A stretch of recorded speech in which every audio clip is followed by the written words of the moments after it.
It is 5 videos that you're watching that we have been seeing for just a short time, released by the Department of Defense. CNN's Barbara Starr was among the correspondents who were briefed on these videos. There's no audio, but what there are glimpses of Osama bin Laden, both as he wanted to be seen and as, in fact, he was when nobody was seeing him. Yeah, perhaps he didn't want these images. However, one still questions, why would he have someone videotaping him looking very frail, watching the television, watching satellite images of how he was being conveyed around the world. This is part of that intelligence haul. The Department of Defense is now releasing just a portion of all that they had gathered at that compound of Osama bin Laden just barely a week ago when they killed him. They retrieved videotapes, they retrieved DVDs, as well as thumb drives.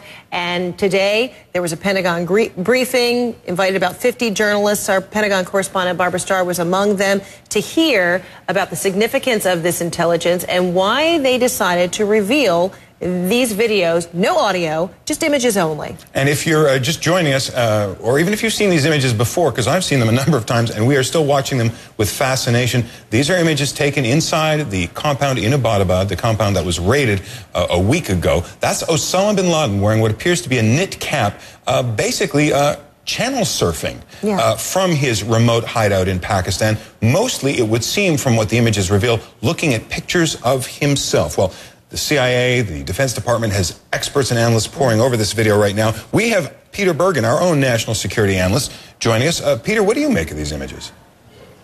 Well, you know, it's sort of surprising, as you said, that there would be pictures of this weak and frail old man watching himself. But I think a bigger point to make about all this is that, you know, bin Laden has long very carefully tended his public image, starting, you know, arguably with his CNN interview that he gave to CNN back in 1997, which was a very carefully orchestrated, you know, sort of propaganda effort on their part, in the sense that they were reluctant to let us film him in sort of what in television circles we call B-roll. They just wanted pictures of him sort of sitting down, giving the interview.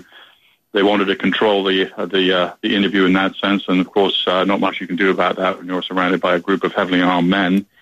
And we also know, you know, I've interviewed people, television reporters from Al Jazeera, who told me that when they went to cover bin Laden before 9/11, his son was married to one of the leaders of Al Qaeda.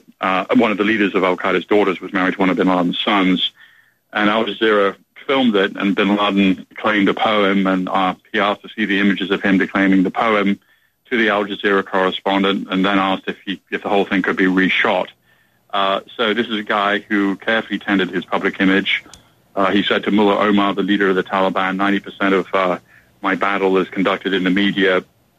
He took his media image very seriously. So it's fascinating to see him kind of looking at himself, how is he doing, and also, of course, his preparations for some of these propaganda videos. And the videos that have been recovered, I think the last 2 times we saw him on videotape were in 2004 and 2007. And I think these are the images we're seeing right now on the screen are essentially outtakes of the 2 most recent times that we saw him since 9/11 on video.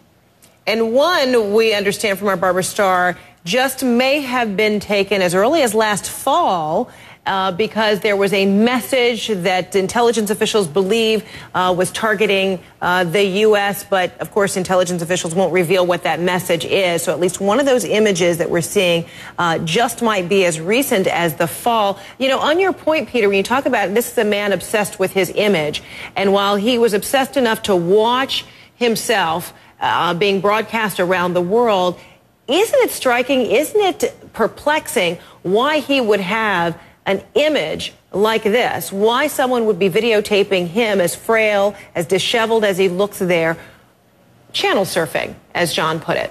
Yeah, no, that is strange. But, I mean, to go back to the interview that we did with him in 97, years later, and I'm pretty sure it was Nick Robertson and some other folks from CNN in a kind of Al-Qaeda was filming bin Laden. And Nick recovered those videotapes in Kandahar, or in the Kandahar area, after the fall of the Taliban. And so we now have images of the CNN crew shooting bin Laden. So the point is that the image we're seeing now of bin Laden watching, himself on television was probably, meant for internal consumption, not meant obviously for what's happening right now, which is global distribution. And Al-Qaeda, bin Laden's always had a sort of media advisor team. This is not a flattering image, as you say.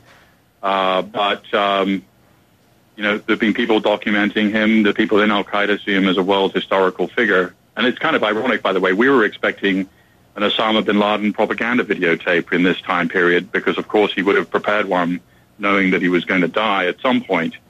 Instead, we get this behind-the-scenes material released by the U.S. government, which basically does not put him in a particularly flattering light. Mm-hmm. National security analyst Peter Bergen, thanks so much for your time. Very fascinating.